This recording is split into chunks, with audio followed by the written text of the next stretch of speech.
we are approaching that time of year again. A time of great exhilaration, a time of great pleasure, a time of great fear. The darker sides of all crave that latter delight from themselves, but even more so from others. To satiate that hunger, our dark selves take note, interest, and entertainment in tales of the macabre that appeal to our deepest fears as only mortals face. The only way to achieve this is to begin the dark ritual where Nerdporial and a special guest will discuss a particular tale during this season to ward off pure evil, as well as to entertain and to educate. I humbly welcome you to the Serial Horror Chat.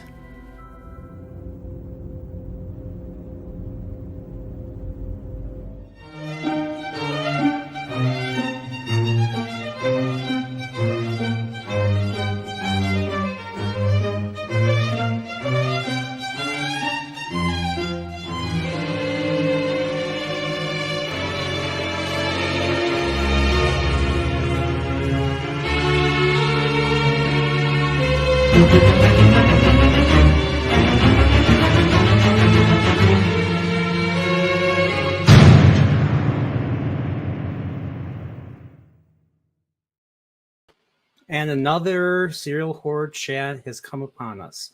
And today, we're going to be talking about the legendary, the weird, the confusing American Psycho. And I'll just say welcome everybody in the chat. Yeah, we have Robbie Gee here, and we have Nosferatu the Vampire, and hopefully many more. But without further ado, I want to introduce my friend in real life, the one that calls himself I Need to Return Some Tapes. Okay. What's up? What's up? Or also known as I'm Brian and he's Brian too. We're both Brian. My name is Riley. And we got Riley here, and we're talking about a movie. We're talking about a movie. We got a little kid here too. So what's up? She watched it with me. She did not watch it with you. She did Yeah. not. Yes, I did. Maybe someday. So let's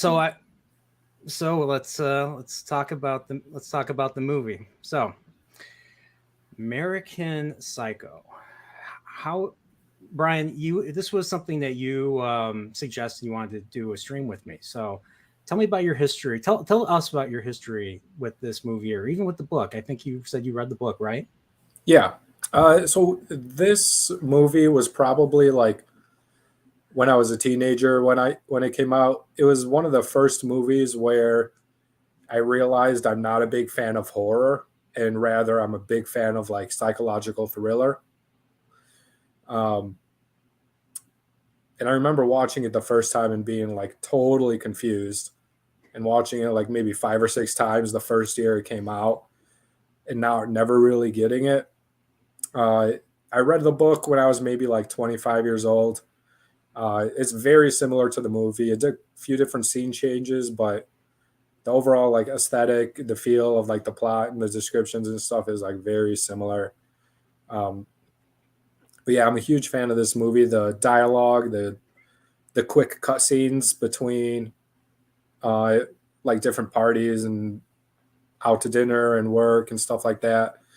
The pacing, I think, is great. The characters are, it's like a star-studded cast to me. I think it's great. Yeah, ever since the first time I've seen this movie, I've always been like a huge fan of it. I'll be honest. The first time I encountered this movie, Brian, was at the video store. I don't know if did I ever take you to Lion Video by Cumberland and Lawrence? I've probably been there before. I don't know if I've been there with you before, though. Okay, yeah, it's right off of, it's right by Norwich and all that. Mm-hmm. Now, I remember going there. I think I was freshman or sophomore in high school, and I recognized the actor right away, Christian Bale. This was the second time I ever seen him. The first time I ever seen him was in the remake of Shaft. Have you ever seen the Shaft remake with Samuel L. Jackson? No. Okay. Well, in that movie, he plays a similar type of character. He plays a rich yuppie character who's a homicidal. He's homicidal and everything. And he gets arrested. And of course, he hires Jeffrey Wright's gang. He's supposed to be like a Hispanic gangbanger to Mhm. take out, Samuel Jackson. So he played it. So I'm seeing him. He's on this box. And it looks like a very gratuitous box. They show the blood. They show the poster, him holding the knife. And I look at the back and you see like him and like naked with the chainsaw and then the blood. First thing I thought, this was an exploitation film. I thought it was gonna be like like almost I thought it was gonna be too much for me, like something even I didn't think Like was a parody. not even a parody. I just thought it was just a super gratuitously violent movie. So when I think you talked about it when I met you in college, and then when I think our friend, your mutual friend George, back in the day, you guys talked about American Psycho like it was a really good movie, and then I watched it, I was like, wow, this is not what I expected. Like there's a lot of it's obviously based off of a book, but a lot of thought and a lot of confusion. Like I was confused too. So like you think Perfect Blue was the anime Perfect Blue was very confusing. This had a similar effect, some similar type of psychological thriller. Yeah. This Perfect Blue. I'm going to be on a mission to watch that this weekend. I want to see that after you played it. I was like, oh man, this sounds right up my alley. I got to check this out. Because there's times where you're like, what are we looking at? Is what we're looking at a real, or is it not? So yeah. But going past this, so just curious, like what you thought of like the acting. Like we have obviously Christian Bale. I think Christian Bale was brilliant in this movie. Great acting from him. That's why he's one reason why he's such a legend now. Of course, then Batman's like, where is it? Where's the push? Where's the trigger? That. Yeah. Then we got that. Then we got Batman. And of course, he's been in a whole bunch of other things. Like that guy can method act like no other. Right. Like he's all jacked up for this movie. We see a good amount of man butts and pecs and lats and everything. And like I like how like they talk about how superficial. Like this is obviously I mean, I think this movie is more satire than even horror and thriller. Do you in some agree? ways, yeah. Like this is making fun of like 80s yuppie New York culture. Yeah.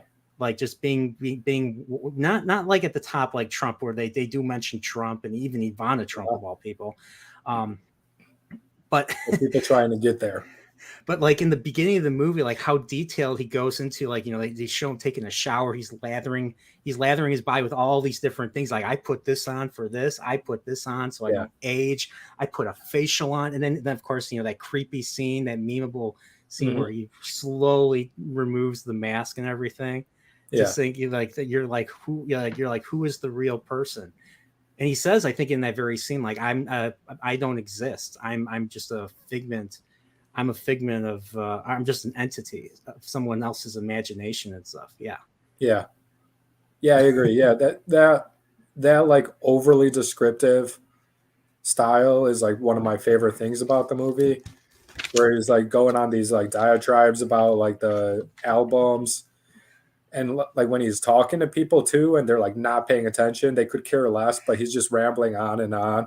That's the thing about this movie. Like every time he talks to somebody about anything, it's like they don't pay attention. They don't pay. That's the other big thing. Besides people not giving a shit, people don't pay attention in this movie. Like people don't pay attention to him, and that's kind of where, I mean, I'm guessing this is where his rage kind of comes from, or that violent aspect of his personality.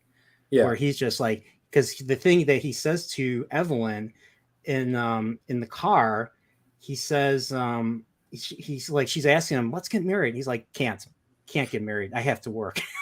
I'm like, okay.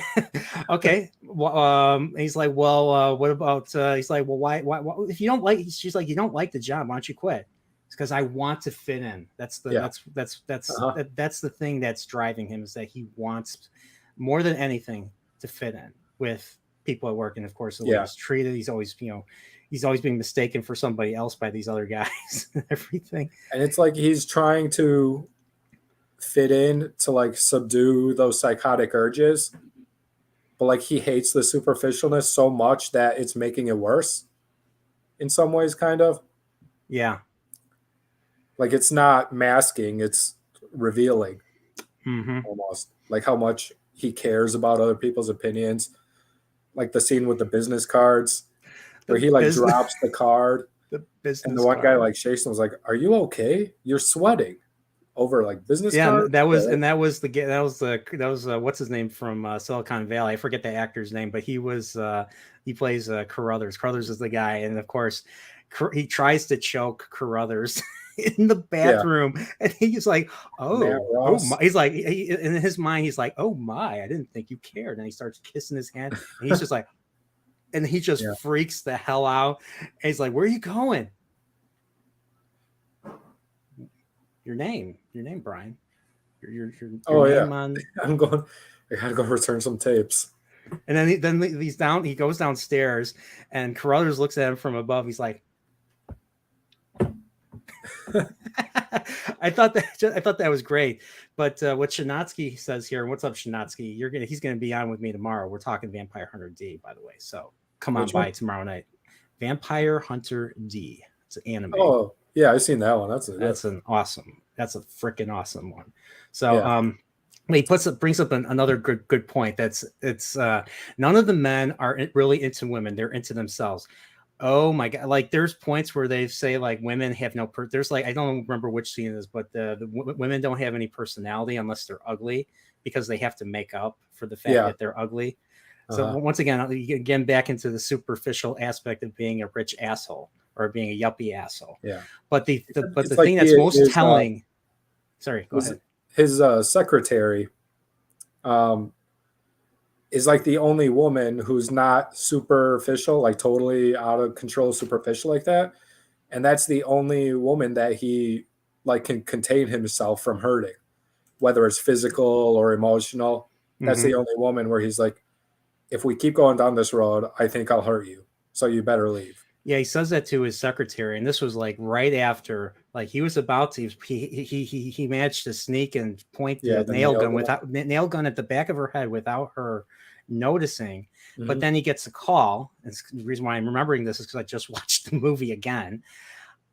He gets a call from Evelyn, and she's just like, "Oh, come on, we got to do this stuff. Meet me for lunch tomorrow." And he's just like, "Oh, I can't do this."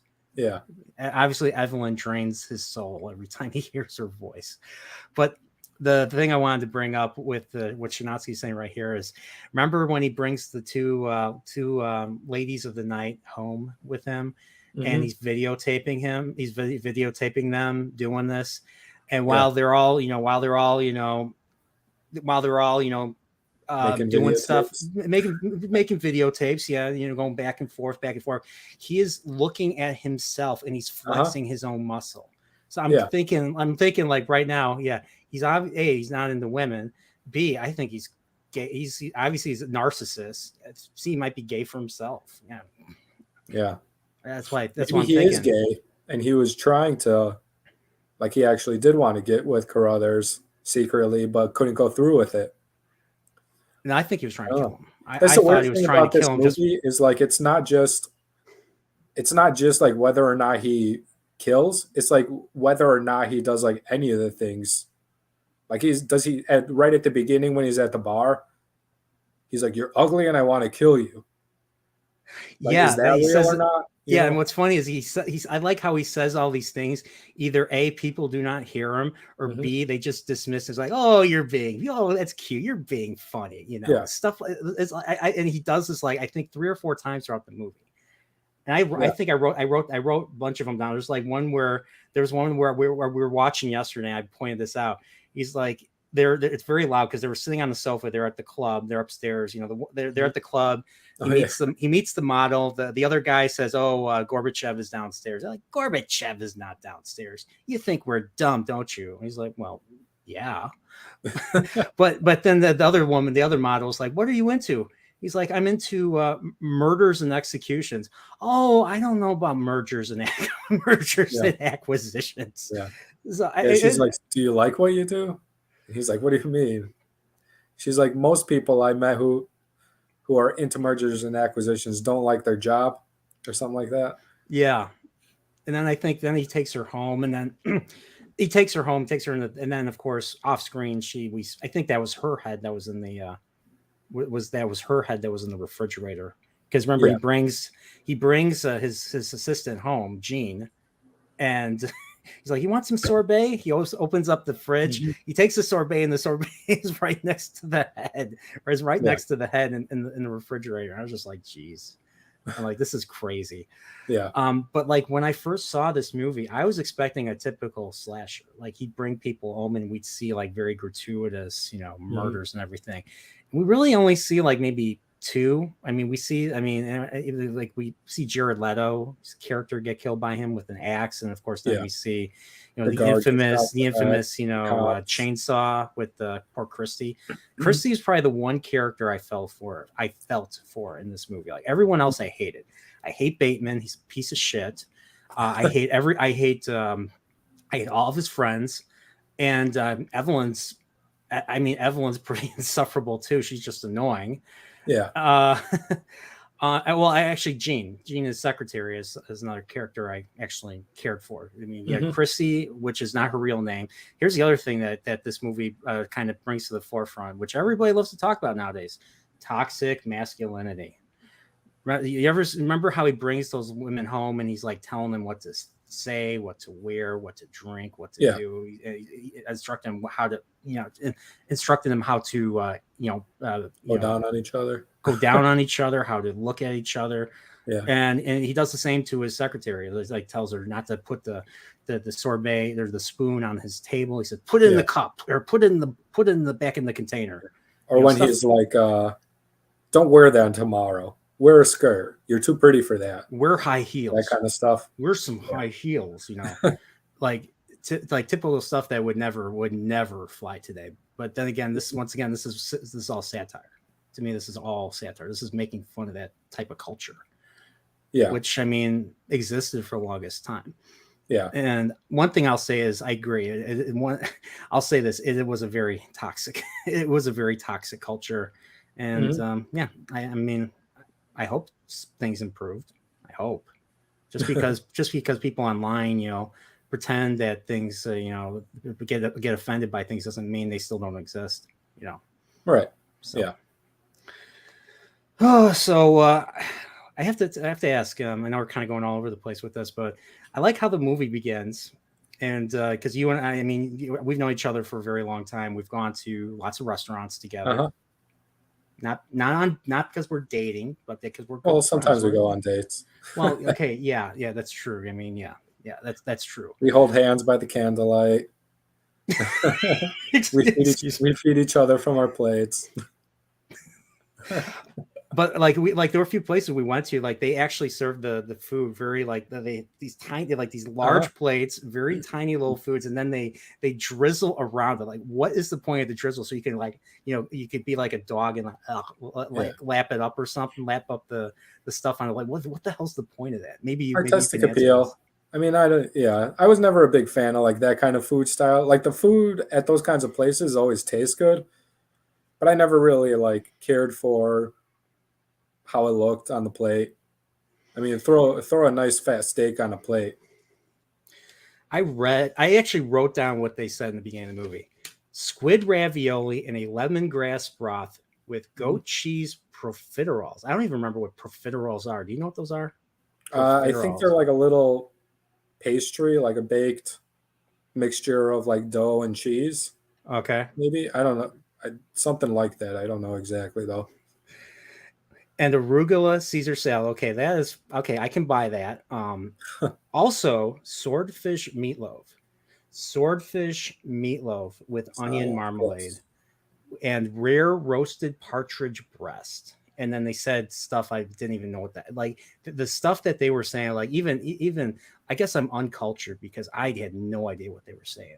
Like I guess I don't belong in high society. So. And it's funny, like when they're into their vices, like beyond the food, it's like all party. They don't care about the names of the drinks. It's just like vodka straight, scotch straight, and cocaine. Lots of cocaine. Lots of cocaine. Like one of the jokes that some content creators that I've listened to have said, I miss the days of Hollywood when the producers used to snort a lot of cocaine. Because they got a lot of good shit got a lot of good output out of those. Especially the 80s.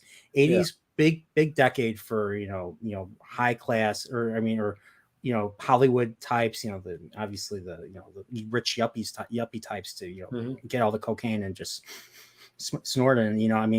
And I guess that's what fueled a lot of great music in the 80s, what fueled a lot of great movies in the 80s. Oh, for sure. Like cocaine keeps you awake, and Beverly Hills Cop and Top yeah. Gun. Beverly Hills Cop and Top Gun would not exist without Don Simpson's nose clamps. I'll say that. Yeah. And heck, I'll give some to Jerry Bruckheimer too. I'm sure he did some nose clamps too. Yeah. I'm sure they're able to write these coked up characters so well because they know from experience. Remember they go into like later in the movie, they go into the cocaine booth. Like I thought it was a toilet stop, but it's actually like a cocaine booth. And they're like complaining, they're talking, they're chit-chatting, and the guy next door is like, "Hey, will you shut up? I'm trying to do some drugs here." And then it's not Bateman, but it's his buddy, the one that's played by Justin Theroux. He's just like, fuck you. He's like, he wanted to fucking, like he was just like, "Oh, sorry." He's like, "I'm sorry, it's the cocaine. It's the stimulants in me." Yeah. Oh man. But I was just like, is that the cocaine, or is that just the yuppie? Is it just that yuppie narcissism that kind of made him react? I think it's the cocaine. And just the cocaine? Okay, yeah. Just the cocaine. I mean, not just, but like the cocaine amplifies that craziness. Okay. All right.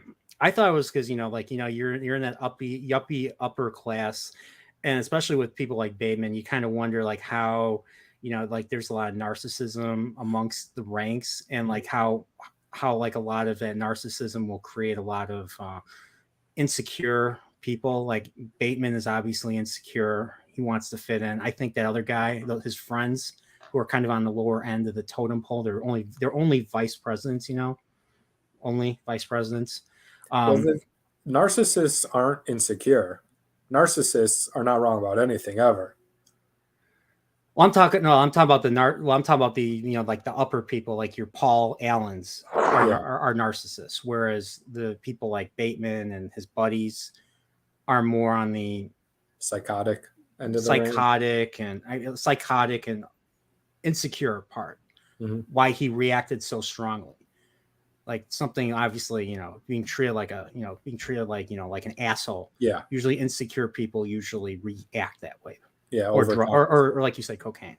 Mm-hmm. I mean, I've never done drugs, so I would not know. So this is just me pulling shit on my ass right now. Yeah. If there's kids, I'm sorry. But yeah, I was just curious what you thought of. We talked about the music a little bit, so I think there were three things of note. There was he talked about Huey Lewis, Phil Collins in Genesis. And Whitney Houston. Yeah. Like, you listen to Whitney Houston. I like how his old friend, the redhead, was like, "You listen to Whitney Houston," but they were so blasted out of her mind. And then he's just like, doesn't even respond. He just keeps on talking about like his favorite song on the album. He's talking. He's not like, especially. I forget which song that was. It wasn't. How will my favorite Whitney Houston song? It's probably the most poppy of them all. How will I know if you're thinking of me? That song doesn't do. I'm sorry, it doesn't do Whitney Houston. Doesn't do Whitney Houston. Yeah, you got some pipes on you. You've never heard? You've heard. How will I know? I mean, I probably have, but yes, you have. Heck, I've heard it, and I'm not even a Whitney Houston fan. Where am I? But like, remember, like, what's funny is that the one that I kind of really connected to, and the one that got made fun of. I don't know if you remember, but in college, I used to listen to Genesis. And I used to listen to my dad's Phil Collins, that very album that he was listening to in the movie No Jacket Required, the one where he's like all sweaty and it's red. Yeah. Apparently, and I've talked about this with others. Apparently, reason why he made that album or called that album was because I think one time he went to a restaurant, he got kicked out because he wasn't wearing a proper suit coat or something. Really? So yeah, he's like, "I'm fucking Phil Collins. I'm fucking Phil Collins. Who the fuck are you?" Yeah, right. Shut you down. I feel like if you talk English, I'll shut you down. Yeah.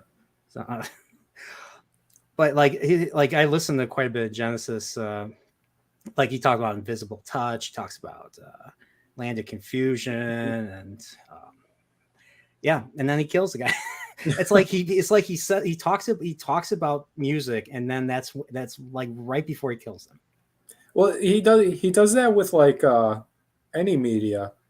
Like there's the one scene where he's watching the porn and he's on the phone. And like I think that was right before he picked up the escorts and He's hurt them. And then he was watching Texas Chainsaw Massacre, and that was right before he killed what's her Christie. So I think like whatever media he's consuming, that's like what he obsesses over when he's going through his like delusions or killing sprees, whether or yeah. not the delusions are real. But yeah, I think he like obsesses over pop culture and then transplants it into real life action. It's like he's trying to like find some humanity, or it's like he's trying to find some humanity before he does something, completely, evil and Yeah. everything. I think, but I want to say a little salty, Texas. I've done a lot of streams with things. Like I read this book when it came out. I was in high school. Yeah, I think this book came out in like 91. I think this book came out in like 91 or something. So Yeah. it was utterly avant-garde Do back then. This you want to movie like? is. Do you want to talk real quick about like the couple things I remember about the book? Yes, and yes, absolutely. So the book, very similar, even in like the overly descriptive style. Like you might get like 4 or 5 pages talking about an album or like how people's clothes are or how the food is and stuff like that. It's like pretty long diatribes. It's like that kind of stuff is all similar. The one thing like from this book that has stuck with me like so clearly because of how like messed up it is, that scene at the end where he's talking or like he's trying to kill Christie is about Yeah. about the same time in the book. He's like on the phone talking with all his friends trying to make reservations, and they're like cutting back and forth. Let me put you on hold and call this restaurant, then picks back up, like that kind of stuff. Yeah. Around that time, he has escorts in his home, and he's in the apartment with like all the dead bodies, and he shoves a tube into one of the girls' vaginas and puts a rat in it, which he starves, and he pulls out the tube so the rat is trapped inside her. I think it was a rat. And the rat starts like chewing her from the inside. So Wow. you think the chainsaw is bad. The book is like all right, so the chainsaw replaced that. yeah, it's about the same time. If I remember correctly, they happen around the same time into the book versus into the movie. Wow. And that's pretty much the major difference between that and the movie mainly. Yeah, that's the only thing I can remember that's like such a vast difference. If I remember correctly, a lot of like the restaurant names are the same. They talk about like some of the same albums. I'd really salty. He threw the book away after reading that. Wow. Yeah, see? That sounds awful. Like one thing I read about Easton or Ellis or whatever his name is, he was coming from a real dark place. He didn't originally, because I don't know if he was working in Wall Street at that time, because he was a young man around that time, same age roughly. Mm-hmm. He was coming from a really dark place and had that same crisis of conscience or something, not necessarily serial killing, but just like that insecurity, that feeling of not existing. And that's kind of what transcribed into this. So yeah. Bateman is basically him, but without the murder, without the murder. As far as we know. Okay. There actually could be a body dissolving in a bath in Hell's Kitchen. I forgot. Yeah, that's right. Yeah, that's right. That's right. Oh my gosh! Wow. Wow, that's crazy. Right. I was going to ask you, like, okay, one thing that I thought was funny was like how he doesn't love Evelyn. He's like, I think Evelyn is cheating with what's that dude? Justin Theroux's, I believe it's Justin Theroux's character. Halberstram? I don't think it's Halberstram. It's Tim Bryson. So Tim Bryce, Oh yeah, Timothy he Bryce. believes Tim Bryce and Evelyn are having an affair. And he's like, well, I'm having an Having an affair affair too with his girlfriend. With Courtney Yeah. Rollinson, and she's engaged to Mr. Carruthers.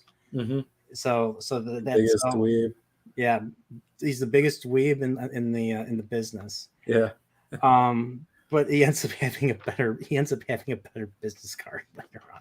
The business card. What do you think of the business card? I like how they open it and you hear the click. You hear the really sharp audio. You hear the click, and then they describe the card. Mm-hmm. Like he's like, I have a card.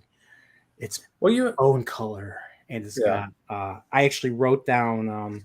It's bone color with Cillian rail lettering, and then the other guy, Bryson's like, that's nothing. I have eggshell with Romalian type. And then of course we see Paul Allen's card.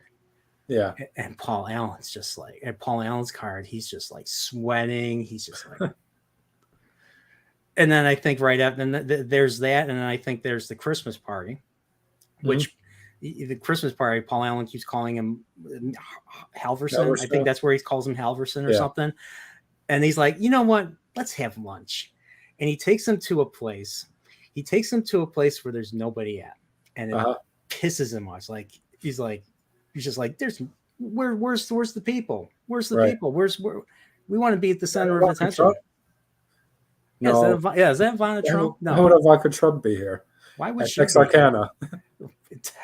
Like bastard. Well, here, real quick before we move on, something that made me think, like when you were talking about like them talking about the cards, it kind of reminds me of like especially when you're young, most people grow out of it, but I feel like when you're like, if you're young and all your friends are talking about like what you got for Christmas, and like someone got a PlayStation 5 and you only got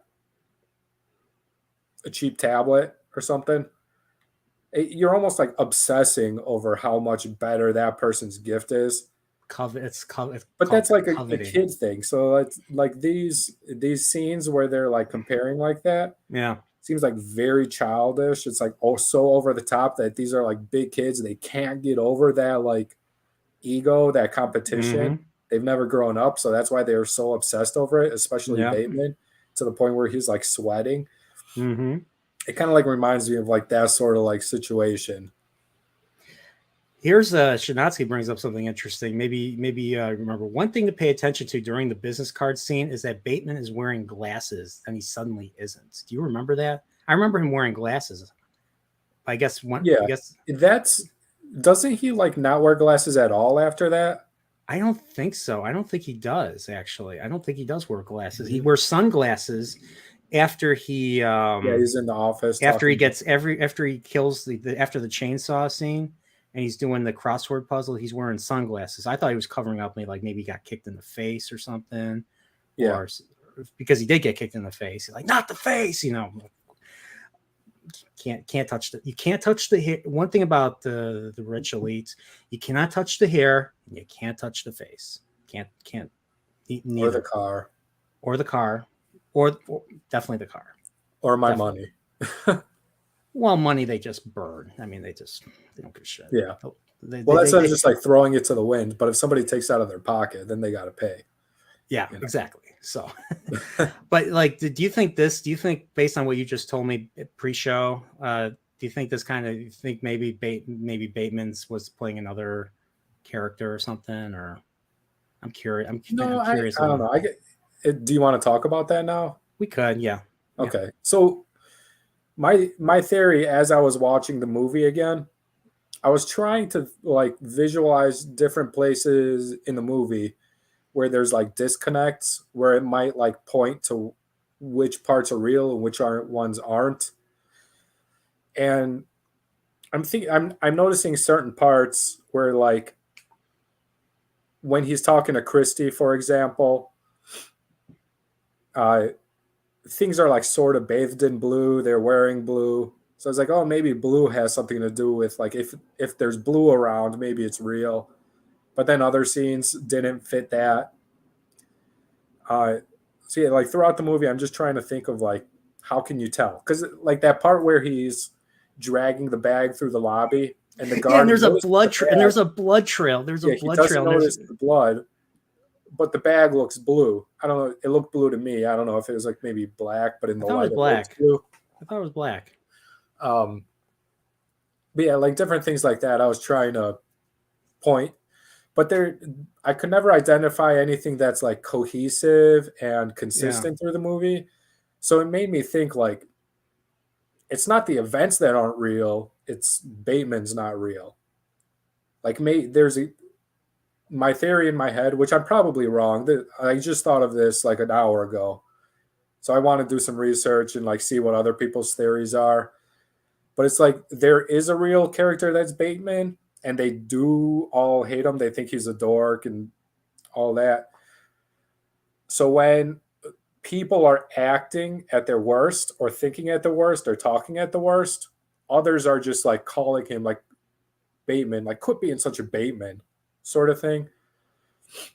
Almost like Bateman is like an internalized ego of each shallow person in the movie. Like they all act like Bateman sometimes. Like Yeah. they all do coke, but they don't actually fight the guy in the next stall because Bateman is a loser. So they're like, "Oh, you're like Bateman because you won't actually go through with what you're saying you're gonna do." Yeah, yeah, Uh, and you have the lawyer at the end of the movie. yeah, who actually like calls him Davis, but Yeah, then people throughout the movie are calling him the wrong name a lot. So I'm thinking like when they call him other people's names, it's it's actually the person they're calling. Like they're calling the when he calls the person Halberstram at the beginning, yeah. it's actually Halberstram, but he's acting like Bateman. Maybe like it's just a theory I had on like it's not Bateman is not one character. Bateman is like a conglomeration of everyone's shallowest, darkest parts. So in other words, an unreliable narrator, as Dempsey is putting it right now. Yeah, Yeah, yeah, I could see false that. I like a mean, false flag narrator, something like that. it's one thing I like about this is something the current people, current showrunners or movie directors should be doing more of is not saying what the intention is or what's real or not. Stanley Kubrick never did that with any of his movies, especially Mm-hmm. The Shining in 2001. Yeah. And the director, I forget her name. What's her name? Um, what's the name of the director? Movie Mary Heron. Mary Heron would refuse to explain what was going on in the movie. So I Yeah. think it's better because the one thing is, if she said this, like I think she said this, if you try to explain something about the movie, the person, the viewer loses, like the viewer loses the movie, like Oh, it takes I them mean, out of the it movie and takes brings them in out. too much. Well, yeah, and it takes away conversations, thoughts on Mhm. what they thought they saw.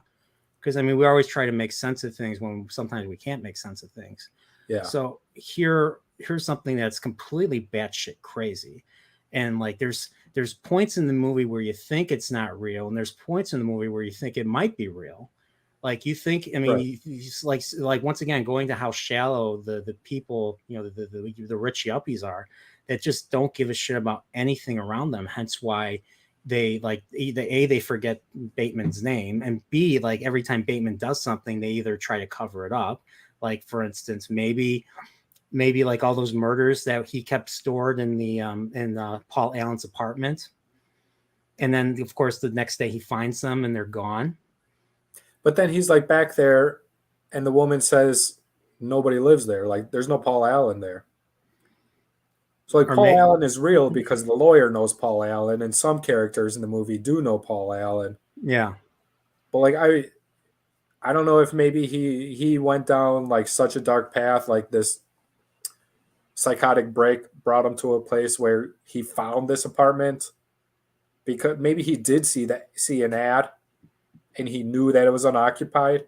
Yeah. So he like broke in. That's why the door was always open. That's an interesting thing. I mean, the other thing is maybe they covered it up. Yeah. Maybe because they really wanted to sell the place. Here's the thing, like you have this, really rich place, very expensive to maintain. And then the murder happens. Then you find a whole bunch of bodies there. What are they going to do? They're going to try and they're going to tear the shit apart from this place. I mean, look at what happened with Dom. I mean, it's a much lower class, but look at the Dahmer apartment. They completely tore that shit down after that. Well, his dad practically owned. That's what they say, right? His dad practically owns the firm he works at. Yeah. So maybe his like dad, like he called a lawyer. The lawyer called his dad, and his dad cleaned up the mess because he has enough money and power to do so. I was reading about the book character, and it didn't mention anything about a father. It just mentioned that he has a brother who was in a book. And I think what the Salty brought up, his brother was a main character in one of the earlier books that Bret Easton Ellis wrote. But he also had a mother, like an ailing mother. So, but they never mentioned a father. So I'm not sure if this is, once again, hi, Riley. So yeah, we're talking about grown up. We're talking about grown up movie now. Hey, Rye. If you want to get a bedtime tree popsicle or something, you can. Yay! So, yeah, that's Riley. That's Riley. That was her response to telling me we can watch the movie together again. No, that's so bad. Well, obviously, I'm not watching a movie that with my daughter that young, but something we did do recently that was probably way beyond her age. We went to Great America and went on the American Eagle. I hated it. She was scared. She was crying. I'll be honest, I was crying too. I was screaming like a girl. No offense to girls. But yeah, I want to read this. Shanatsky says, for me, he's insane, but not going out and killing people. He wants to do this messed up shit, but too much of a coward to do anything. So he's stuck in permanent hell. He lacks the ability to break out of. That's a very interesting thing. And the final monologue, the final internal monologue at the end of the movie supports this. Yeah, when kind of really wonder the notebook and the scribbles in it, and he's like drawing the woman with the chainsaw. I thought that's part of like what made me click and think that he's not really killing. He's actually this is all in his head. Yeah, like he's like there's so many like thinking out loud, or like that's a way of like coping. Like especially okay, we gotta talk about this part of the movie. The actions, the cinematic action scene. Remember how like he sees something, he goes to it all sparks at the ATM machine. He goes to an ATM machine and it says, what does it say? Feed me a cat. Machine. It says, feed me a cat. So he literally picks up a cat that's in front of him and tries to feed it. Then a woman's like, what are you doing? What are you doing? And then he just randomly takes out a gun. We never knew he had a gun. Right. We knew he had a nail gun, but we never knew he had a pistol. Yeah, which like where was the gun all the rest of the movie?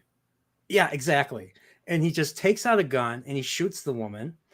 And then he goes on a shooting spree. The cops track him down. He's setting off every alarm on the cars. Mm-hmm. And then he gets into a shootout with the police. He shoots a guy, he shoots a cop, kills him, and then he shoots the car, and then the car explodes. Right. And then he looks at his gun. He's like, and he looks so satisfied. Yeah. He looks at his gun. He's like, did I really just do this? You know what my favorite part of that scene is? What? After he executes the guard and he runs down the hall and goes through the turnstile. He comes back and he shoots the cleaning guy. And goes back out. Yeah, I'm like, what the hell? Can't leave anyone behind. Yeah, but then he goes to, I think, his work, and then he goes upstairs and he just hides in his office, and that's where he calls the lawyer and confesses, "Oh, I killed this person. I killed that person." The Paul Allen's is dissolving in a tub in Hell's Kitchen and everything. So. Yeah, and then he's just crying, and then of course I think the next day is when he goes to the apartment. It goes to Paul Allen's apartment, and the woman's like, "I think you better leave forever." So Yeah. it seemed like she knew something. Uh-huh. It seemed like she knew something. They were trying to cover it up. At least that's what I want to believe happened. I don't know. That I don't really get that feeling. I think like it's not like a literal. What she's saying isn't literal. It's figurative. It's like I think you better leave and not come back. Like she's saying it to the psychotic side. Like it's time to retreat back into your head. The psychotic break is over. Take your meds. You know, yeah. start trying to fit in again. This is I see. I'm with Shanatsky. This is kind of what I think is going on. I mean, yeah, but yeah, what you're saying probably has a double meaning too. It probably put that in there because of double meaning. Yeah. Yeah. So, but it definitely would devalue the apartment. And come on, you're in the upper side of New York. You're on the east side of New York. What's more important? What's the most important thing ever? Money. Yeah. It's a Except big commission, you know. A realtor's like 2 or 3% share on a $20 million apartment is pretty hefty. Oh yeah, God calls me God Poriel. God Poriel is too wholesome. That was awesome. Oh, wow, that Riley likes to steal the show everywhere. Yeah, every time I come over. So, but yeah, the is there anything else we didn't talk about? Like I think we talked about almost everything, didn't we? We talked about the business cards. We talked about I wrote down beautiful skin. Mm-hmm. Talked about Paul Allen, Hip to Be a Square. Do you like that song? Do you like Hip to Be a Square? Do you like Huey Lewis? No. What does he say in the movie to the Detective Kimball? He's like, do you like Huey Lewis? He's like, no, I'm not into. You don't like music? He's I like music. It's too what for me? I forgot I don't even remember what exactly he said to be too poppy, maybe. I don't remember. No. Well, I think he said it's like too black for me. Isn't that what he says? I don't think. Did I mishear it? I don't think. I think that's what he said. I don't think he said that. But yeah, I'm trying to think what else of course he talks about like I like how he's moving backwards. He's trying to hide the fact that he's got an axe in his hand, and of course he's like yeah. He's overly, blood. I use that for I use that picture for my thumbnail. I thought that was decent enough. He's wearing the the raincoat and everything. And he's like leaning against the wall. And he's like, this song. He's like, this song means this is about the state of the band. This is about he's an edgy. I forgot what he called. He's like an edgy. He's compared him to another band, of course. But we have to talk about Studio dun dun dun dun dun dun dun dun. That's freaking 1999. That Phil Collins, that song that they played. Yeah, that was they ripped off of Prince. Pseudo, yeah, 1999. Because Prince is awesome, and Phil Collins. Maybe a hack. Excuse me. I'm not the biggest fan of Phil Collins or Genesis. My dad, rest in peace, hated Phil Collins, even though he somehow had that CD. They had that No Jacket Required CD. I asked my dad, like, what do you think of Genesis Phil Collins? I was like, he's a prick. He's like, okay. I was like, okay. Probably, he definitely is. Yeah. He definitely is. So yeah. Don't they make fun of him in South Park a bunch?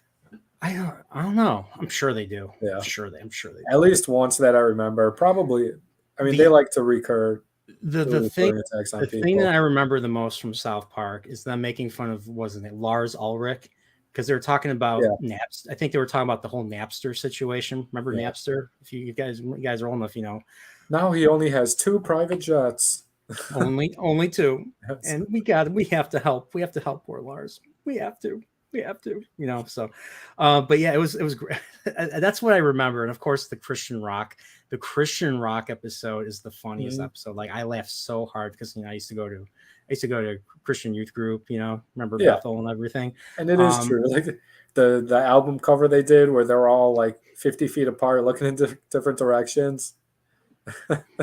And I liked it just how they took pop songs and they just switched. They just took like baby and girl to they switched it to Jesus. So it Uh-huh. sounded very Yeah. it sounded very sexual, like a lot of sexual stuff. And Let me love you, Jesus. I want to do this to your face, Jesus. I'm like, oh, geez, come on, stop, just stop. It's great. It's hilarious though. Yeah. But and So I cried the last time I watched that one. the Oh, one of the other things about the movie I wanted to bring up is Willem Dafoe's character. I've always thought he was one of the characters in the movie that wasn't real until I watched it today. detective, or Kimball. I don't know if he was a detective or if he was just a private investigator. It seemed Oh like he yeah, was a maybe it might private. have He been a seemed like he private. was a private Yeah, investigator, probably. hired by the family, because the Mhm. family, according to what he said, the family wanted to keep it on the hush hush. Yeah, So but like he's one of my Bateman, favorite characters in the movie too, because he seems just as intense as Bateman, like a counter character to him, yeah. like just as smart as him, just as ruthless in a way. Like I'll find my man I'll kind say, of thing. okay. Here's a recurring joke. One thing, a bunch of us make fun of. We recently did on one channel, Wakizashi's Tea House. We were talking about the third Nightmare on Elm Street movie, and have you? I don't know if you've ever seen that one, the third Freddy Krueger movie. Have you ever seen that one? Probably, but all those movies I haven't seen in years and years. Okay. Well, you ever hear of the band Dokken? Yeah, Okay. Well, I didn't even know this band existed. To be honest, I know you're gonna write like, you really? You're gonna be like, yeah, really? Because you're way more musical. You have way more music knowledge than I do. But like Dokken was the end song at the end of the movie, and so after that, we've all been saying Dokken sucks. And Salty here really loves Dokken, and he's just like it triggers him every time somebody in the chat or one of us says Dokken is anything's better than Dokken. So it's been a recurring joke for like the last couple of weeks. So that's where this is coming yeah, from. That's the context. That's the context of the situation right now. So you see, yeah. he's rocking. Salty's rocking with Dokken right now. There you go. So, um, And then Dempsey's. I've never seen a movie scene about Mike Tyson loving a Dokken song and then knocking someone out. I've seen that for Phil Collins. Oh, okay. That's that convoluted logic right there. Ba-doom, ba-doom. So what are you saying? I'm sorry. What are you saying, Brian? that one scene with Kimball when he's like, "I have to go. I have a lunch with Cliff Huxtable." At the No, Four he said Seasons. I think he said Kevin Huxtable or something. No, he But says I Cliff heard he said for sure because I caught he it. did I not caught it. say Cliff. He did I not caught say it. I was Cliff. I watching it would have yesterday. noticed that. I would I have was noticed watching that. it yesterday by myself, and then I was watching it again when you were streaming it, and then I saw it again today. I Because the would have. first time I I saw it, I would have. wasn't sure either. He says Cliff Huxtable It for was. sure. I'm not. I don't think it was Cliff because I would have. I would have written that down. I would have been all over that shit because I don't know if you Maybe you guys were know. busy writing I something love the else down. Cosby Show, despite Yeah, what happened with Bill. But Cliff Blind Huxtable. Bill. Okay, so looks like you got it looks like you got support there. So I'm gonna have to agree with you. Cliff Huxtable, shit. Oh, Score one for the bad, Brian. but Cliff Huxtable. So, Maybe they knew then what he was doing. Maybe right. they knew then what he was doing. Yeah, Bill Cosby's been doing this shit he was doing that stuff that he got caught with since the 60s. yeah.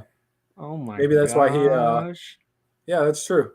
Well, Yeah, here's the there's other been thing. He rumors was about him doing that for like 40 years or something like that. Well, and plus, I believe this movie takes place in '86 or '87. Maybe Mhm. Shinowski can, correct me on that. But I mean, at that point, Bill Cosby was America's dad. He was he was the Jello commercial guy, and he was America's dad. Bill in the Cosby Show, 1986, 1987. I believe they were number one in the Nielsen charts Is that when it for came like out? five seasons, from I think seasons 2 to season 6 or something. So Well, seasons 2 someone to said, 6. I'm looking at the chat, and someone said, if you haven't seen it, you should watch the Mike Tyson Mystery Team. I agree. Fantastic movie or show. Is that an animated show? Yeah. Okay, I think I've heard of it's it. on Comedy Central. And my favorite comedian of all time, Norm Macdonald, plays the voice of a pigeon, one of Mike Tyson's pet pigeons. Oh no. Fantastic R.I.P. Norm show. It's Macdonald. hilarious. Okay, I'll have to watch it. I never said that. And you know what's funny? I've never even heard of this guy until like a few months ago. So Who I've is never he? heard. I've heard the name sounds familiar from something, but He's like a producer. He's like a British BBC producer who recently passed away. And he was known for diddling kids. And like he never got arrested or like Polanski. Well, Polanski had to flee. This guy, everything. True. People knew about it and they didn't do anything. Whereas Polanski, like really swept. Polanski fled. Polanski, no, they didn't. Yeah. No, Polanski fled. The moment he comes back to the United States, they swept under the rug. I think so. I don't know. I have to. I can't say for sure. I don't know much about this guy. Like I never heard of him. All I hear is Jimmy Savile's a piece of shit. Jimmy Savile's a piece of shit. Well, he is a piece of shit. So. If you do that to kids, you're a fucker. You're a fucker. Yeah. Sorry. No, you're worse. You're worse than a fucker. You're worse than Bateman. You're worse than a Bateman. Yeah. No, I agree. So I don't know. I'm trying to think if there's anything else about the movie that we can talk about. We've covered a lot. But yeah, we covered a lot pretty quickly. So I mean, I didn't do my usual, go through the breakdown. We just kind of just winged it and talked about, basically almost every aspect of the movie. Yeah.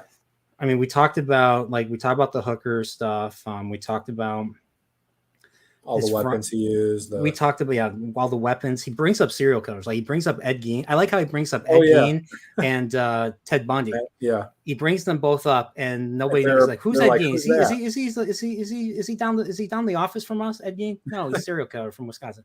Oh, why should we care? You're like, I don't care. We're here in New York. Yeah. We're the center of the universe. Who gives a shit about those plebs in Wisconsin? Oh. He wants someone. He's like, because he was talking about like how a woman. He's like thinking how a woman would react, how he would talk to a woman. He's like, or how he would think about a woman. He's like, either I want to, be nice. I want to see her. Want to see how nice she is, or I want to see her head on a stick, something like that. And they're like, funny. Oh. You want to hear a funny story about Ed Gein? I think I've told you this before, Brian. Go ahead.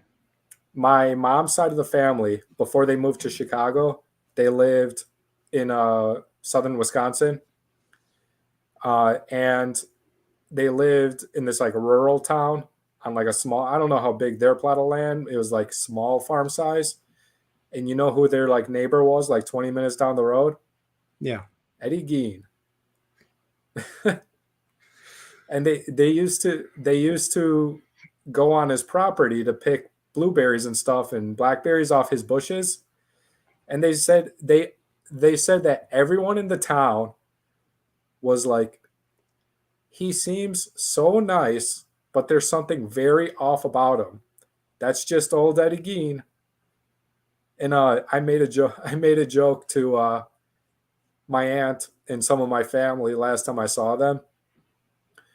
They're like, well, no wonder he had so many of those like fruit bushes. The fruit was always like good, high quality, good fruit.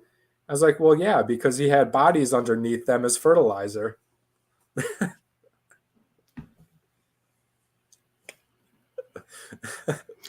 Well, I'll be honest. If it wasn't for Ed Gein, we wouldn't have slasher movies. We wouldn't have. Yeah. We wouldn't have Psycho, and we wouldn't have Texas Chainsaw Massacre. And so I don't want to say thank you, Ed Gein, for being the inspiration, because that'd be like me thanking him Silence for of the Lambs. doing. Well, Silence of the Lambs too. I mean, I don't want to say thank you, Ed Gein, for giving us good entertainment at the expense You've of inspired a real lot victims. of people to high art. Yeah. Well, I wouldn't say high art. I mean, Psycho's avant-garde art. Psycho's a good fucking movie, though. Excuse my language. But yeah. That's, and of course, they talk about Ted Bundy's dog. He's like, she's the girl. Yeah. Like I think it was Jean, his assistant. He's like, who's Ted? She's like, who's Ted Bundy? He's like, never mind. So, yes, it was. I thought that was another funny thing, and of course, all the times where he's like, we already talk about like how he mouths off like what he's truly thinking. He's like, I want to kill you, you ugly, Yeah, and people like never notice. Yeah. I'm trying to think, and of course, that's where it's really funny when he does that. I'm trying to think. What was another thing he said? For murder, we already talked about that, so we got that. It's about an hour, so. So overall thoughts of the movie. A+. I see a phantom. I see a phantom with glasses in the chat. He's creeping on us. And this is a horror chat, by the way. You want to show everyone your earrings? Wait, I don't know how. Come this way. Look how beautiful those earrings are. I got them last Sunday. How they sparkle. How they play off the light. I'm jealous. You see how they compare to the I'm jealous of you, Riley. Just get them. Just get them. You want me? Your ears should I wear earrings too, Riley? Yeah. You should get the one on your eyebrow.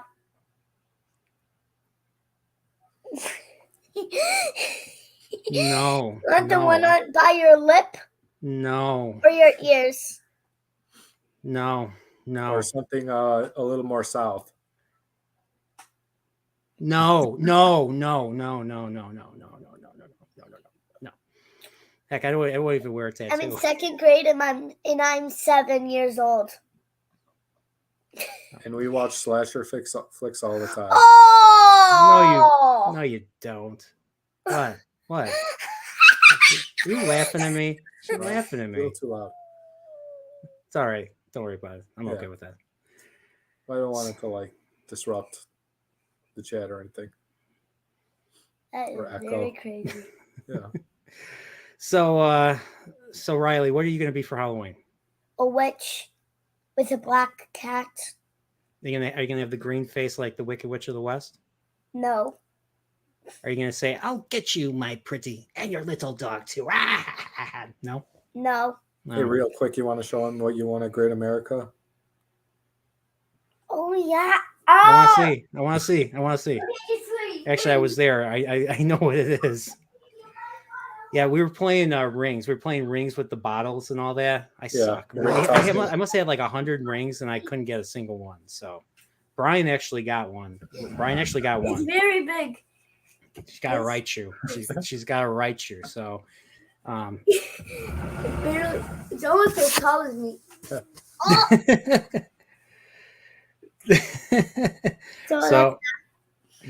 So I would say, Bryan, you want to plug your channel, but you don't have a channel. So is there anything you want to? Maybe someday. Hey, well, we don't have to do maybe next year we can do another movie like Fight Club, another psychological thriller. Maybe not. Oh yeah, can I be in that one? Fight Club, I feel like is not very Halloween. Something. No, it's not. Or, anytime. Well, you know what we are going to do. You know what we are going to do next with another mutual friend, Marty, in real life. What movie are we going to do, Bryan? Planes, Trains, and Automobiles. The only favorite holiday movie of all time. The only Thanksgiving movie. Yeah. The only if you there's no comparison with any other Thanksgiving movie. That's the Thanksgiving movie for us. So I want to try and see if we can do this on Wednesday, the day before Thanksgiving, that night. So, but yeah, that's the plans for now. Bryan, thanks for joining me for this. I know this was something you wanted to do. I know you like you said earlier, you were not a fan of horror, but this was something that kind of fit in the horror, but maybe one scene it felt psychological horror. The rest of it felt either thriller or what the heck did I just watch? Yeah, it's not really satire. Scary thriller. It's psychological. Makes you think, makes you worry. Yeah. But yeah, it's definitely not like a horror movie, which is fine. These are my favorite types of this sort of theme. But yeah, I think. All right. It's time for you. Can you please go in the other room? No. Never. No. Starting a fresh 7-year-old. She already. Yeah, I always thought 12 or 13-year-olds knew everything, but apparently 7-year-olds, second graders, 7-year-olds know everything now. Yeah. Hi, Riley. All right. Do you want to say goodbye, Ry, to everyone? Oh, bye. Bye. And thanks for supporting my friend's channel. Thank you. I'm always happy to be on. I'm always happy to be on. What's my name, Riley? You know my name. Yeah. Maybe someday she'll have a channel about Sonic. Oh, no. Make No? a different channel. Okay. All right. Bye, Riley. I'm going to make a channel that has everything. Like me? Yeah. Like videos. Everything you like. Like That's videos. a good way to do a channel. All right. All right. Bye, Riley. My name is Brian. Mm-hmm. I'm covering my dad. No. Right. Yeah, you are covering. I can't see your dad. Your dad disappeared. There he is. There he is. He's back. It's hip to be square. Okay. All right. Okay, so for next up, I am going to be doing so I know a lot of people are streaming right now, so I'm at like roughly 10 p.m. I'm going to be showing on my Discord Vampire Hunter D. Like if I know I mentioned it earlier, so if you want to come by and watch it, that's going to be my next stream, and that's going to be tomorrow night at 9 p.m. And Shinatsky, who was here earlier, is going to be joining me for that one, and I can't wait because Vampire Hunter D is an awesome freaking movie. And yeah, I can't wait to do that one. So I have to make a thumbnail. I got to make another opening. Yeah, I mean, just these streams, these streams are some work that goes into it. So I'm glad. Thank you guys for supporting this. There's going to be another one on Saturday, Rosemary's Baby, earlier Saturday. And then, of course, Sunday, I'm going to be doing a Wheel of Time stream with the guys that I was on that did House of the Dragon with me, mainly Pips, Prophet, and we're going to have Nathan from Man and Manethrin is going to join us for those. Bye. And all right, bye, Riley. And then Monday is going to be I had to mute her. Monday is going to be we're going to have two special we're gonna have two streams. So the one I was supposed to have yesterday got canceled. So I'm pushing Killer Clowns from Outer Space. I'm gonna be doing it with my friend Marty's friend Tommy P. So we're gonna be doing that, and then Halloween night, the grand finale, I'm gonna be doing the original Halloween 1978 with Steve, Prophet of the Dragon, who has never seen that movie. So I'm planning to watch it with him, and I want to get his reaction to it. He's not a horror fan either, so I can't wait to see what he thinks. And it's going to be him and his kids are going to be on stream with us. So it's going to be fun. We got a special guest who may or may not be in the chat right now, and his son. So stay tuned for that. And that's pretty much the end of Serial Horror Chats. After that, I'm probably going to keep doing some streams. I'll think of movie streams every night, but I won't be doing them as often. So other than that, everybody, thank you for coming by. If you haven't, hit the subscribe button, hit the like button. And if you want to join, become part of the Nerdporial Continuum, cheaper than a cup of coffee, because coffee now costs like $10. And you get access to me and some, you get to have a say in what kind of content I make. And but I want to thank members Nosferatu, Dempsey, DJ Ronnie G was here earlier, Salty Texas C, and of course another member, Brian, right here, great guy. And I want to thank Shinatsky and Tim's Talk came by to say hello. And I think that's pretty much it. I don't think anyone else showed up. So Robbie G came by earlier. Thank you so much. But yeah, everybody else, take care, stay Nerdporial, and I'll just show the thing again. And Brian, let you say goodbye. All right, I'll unmute you. Bye, everyone. Thanks for stopping by. I had a lot of fun. Hope to do it more. And keep on seeing you guys in the chat here and there. And again, I appreciate you helping out my friend's channel. I'm glad to see how it's grown and everyone always being on and supporting. And I look forward to the next holiday thing, whatever we talk about, the planes, trains, and automobiles, and whatever else we talk about. We'll probably do a Christmas. We'll probably do a Christmas one too. We'll talk about it. Another Christmas one. Yeah. So I'm going to do something similar with Christmas movies once Thanksgiving ends and everything. I'm going to do a bunch of Christmas streams, see if people want to do that too. So that's going to be coming up. So. Great. But yeah, Brian, once again, appreciate you coming on and doing this. I know you're really busy, taking care of Riley and being a dad and working a lot. So I really appreciate this. And I want to bring as many different people on and have conversations. That's the point of these serial horror chats. So All right, but everybody, take care. Stay nerporial. May the wings of nerporials carry you. Well, to tomorrow's serial horror chat, and if you want to come by and watch Vampire Hunter D with me at 10 p.m. or maybe a little bit later, depends on how late. Some of the guys, like I know Zax and Prophet, are both streaming right now. So go to their streams and tell them I sent you. Tell them Psychporial Bateman sent you. So, but other than that, I'm going to replay the opening, and you have a good night. Good night, everyone.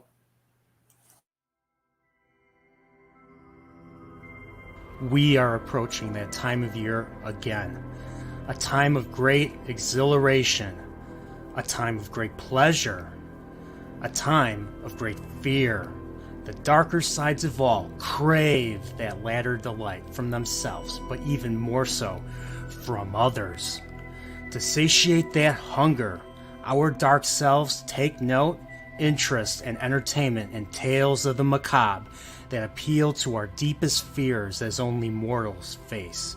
The only way to achieve this is to begin the dark ritual where Nerdporial and a special guest will discuss a particular tale during this season to ward off pure evil, as well as to entertain and to educate.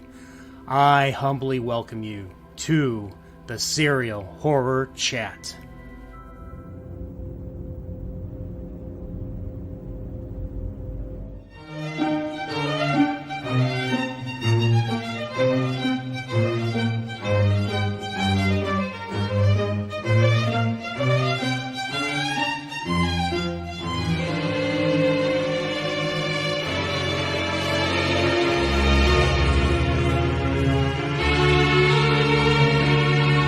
Thank you.